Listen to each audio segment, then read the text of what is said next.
família, tudo bem? Bem-vindos a mais um devocional. Como você já sabe, mas não custa te lembrar, é um prazer inenarrável te ter aqui e estar aqui contigo. Eu gostaria que você imaginasse comigo um grande castelo, e um castelo medieval em épocas de guerra. Sabe, na época medieval não se tinham helicópteros, não se tinham aviões, então a única maneira de se entrar em uma cidade fortificada, em um castelo onde tem o rei e o seu povo ali naquela cidade cercada, seria atravessando a porta, quebrando a porta de entrada da cidade para entrar até lá. Da mesma forma, o meu corpo e o seu corpo, ele tem uma porta, que são os nossos olhos. Os nossos olhos, eles são a janela da nossa alma. Os nossos olhos, eles são a porta de entrada para as coisas que edificam e para as coisas que não edificam. Ele é a porta de entrada para as coisas que são valorosas, para olharmos para a natureza e identificarmos Deus, para olharmos para a criação e contemplarmos a glória manifesta do Senhor. Mas também ele pode receber muitos vírus, muitas coisas que podem destruir quem nós somos por dentro. A palavra de Deus vai dizer em Jó, capítulo 31, versículo 1, fiz um pacto com os meus olhos de não cobiçar moça alguma.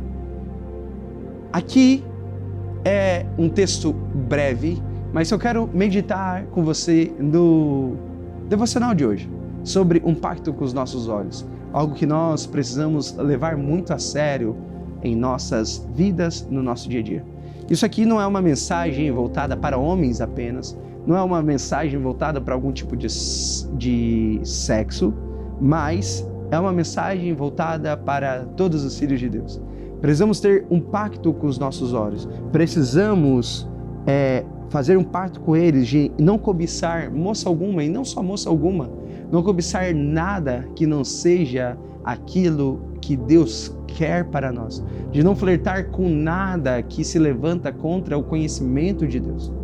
Sabe, existe uma diferença entre viver de fato em santidade e viver uma vida pura. A palavra de Deus vai dizer que sem santidade ninguém verá Deus. Contudo, eu gosto de pensar, isso é algo na minha experiência pessoal, de que santidade é um tipo de padrão moral que eu me posiciono em Deus e vivo para estar longe do pecado. Eu, através da santidade do Espírito de Deus, eu vou esmurrando a minha carne para que ela não cresça o seu domínio sobre mim e não me faça pecar, errar o alvo e desagradar a Deus. Mas eu gosto de pensar que pureza é aquilo que envolve a intenção do meu coração. A pureza ou a falta de pureza é aquilo que envolve o íntimo do meu ser, a minha verdade lá no íntimo. E aqui fica muito interessante que Jó, ele não tinha ouvido de Jesus que o fato de você olhar e cobiçar alguém, aquilo já seria adultério. Ou seja, Jó estava no antigo pacto, na época da lei, e para alguém ser considerado adúltero, deveria ser pego em adultério. Mas ele elevou o nível de pureza além de um nível moral, além de um nível de toque físico. Ele elevou o nível de pureza dele a uma percepção de guardar até mesmo os seus olhos, para que nenhum vírus entre na fortaleza da sua alma, na fortaleza do seu ser e corrompa a pureza que há dentro dele, a santidade que ele gostaria de viver. Sabe, a verdade é que nós relativizamos muitas coisas na nossa vida. Nós flertamos e cobiçamos coisas que não nos levam a crescer em santidade, crescer em pureza, crescer em Cristo. Na verdade, cada vez mais somos guiados pelas nossas paixões, pelas nossas próprias vontades. Seja no ministério, seja na cobiça de ganhar dinheiro rápido, seja nos nossos relacionamentos. Sabe, viver em santidade é viver, por exemplo, num namoro. Quem casa em santidade é aquela pessoa que se guarda para o casamento, que não cai em relações sexuais. Mas a pureza não se fala apenas de ter tido relações antes ou não de se casar, mas fala da forma como você conversa com o outro. O que você está gerando no outro quando você fala? Que tipo de imaginação você está tentando gerar no outro? Que tipo de brincadeirinhas você faz? Sabe, aquele flerte com alguém do trabalho, aquela olhada e desejo de alguém, uma pessoa que é uma referência, um ator, um cantor, uma atriz, uma cantora, uma pastora, que você e eu não verbalizamos, mas por não estar com os nossos olhos pactuados, nós acabamos projetando isso na nossa mente e vai corrompendo lugares de pureza, lugares de verdade de Deus, vai corrompendo a verdade de Cristo no nosso íntimo e projetando falsos ídolos, falsos deuses que nos impedem de nos achegar ao Senhor e desfrutar de tudo aquilo que Ele tem sobre a minha e sobre a sua vida.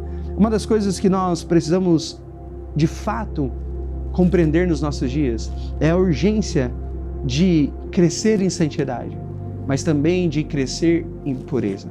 Eu gosto de falar, principalmente a jovens e adolescentes, quando eu vou falar sobre ter o Espírito em nós e o Espírito sobre nós, que a maneira de andarmos uma vida em poder é andar com 2 passos que não espantem a pomba. A pomba, falando sobre o Espírito Santo, a representação dele, quando Jesus é batizado, vem sobre uma pomba, e a pomba, ele é um tipo de pássaro que ele se espanta muito fácil. Contudo, qualquer passo em falso ou qualquer passo brusco vai fazer com que a pomba se espante, a pomba se afaste. Então, nós precisamos andar um estilo de vida que não afaste, não espante a pomba. E os 2 pilares, na minha concepção, daquilo que eu compreendo no Senhor, para que andemos de uma maneira que a pomba não se vá, é andando em fé e andando em santidade. Porque sem fé é impossível agradar a Deus, e sem santidade ninguém verá ao Senhor.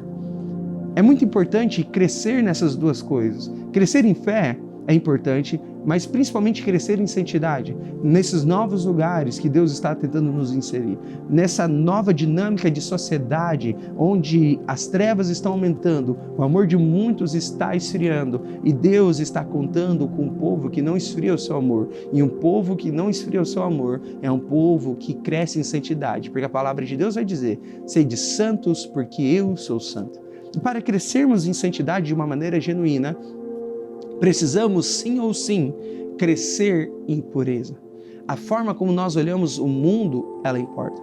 A forma como nós olhamos as pessoas e os nossos relacionamentos importa, porque isso vai falar sobre as cobiças do nosso coração. E como Jó, nós devemos fazer um pacto com os nossos olhos, de não cobiçar não apenas nenhuma moça, mas não cobiçar nenhum tipo de relacionamento, nenhum tipo de situação, para a todo custo conseguir o cargo ministerial que sonhamos, para a todo custo cumprir as profecias que estão sobre nós e numa ambição de fazer antes de ser, sabe, para a todo custo não fazer com que as pessoas acreditem na falsa verdade sobre a nossa vida e nas demandas, nas pecuinhas, nas dissensões que nós causamos para inflar o nosso ego e a vontade do nosso coração. Há um convite do Senhor para que nós venhamos a crescer em pureza, a fim de crescermos de fato em santidade e de manifestar a Cristo com exatidão e com verdade.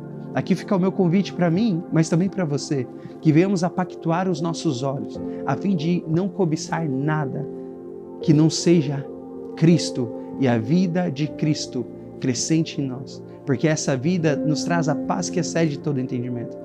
Essa vida crescendo em santidade e em pureza fará com que vejamos ao Senhor.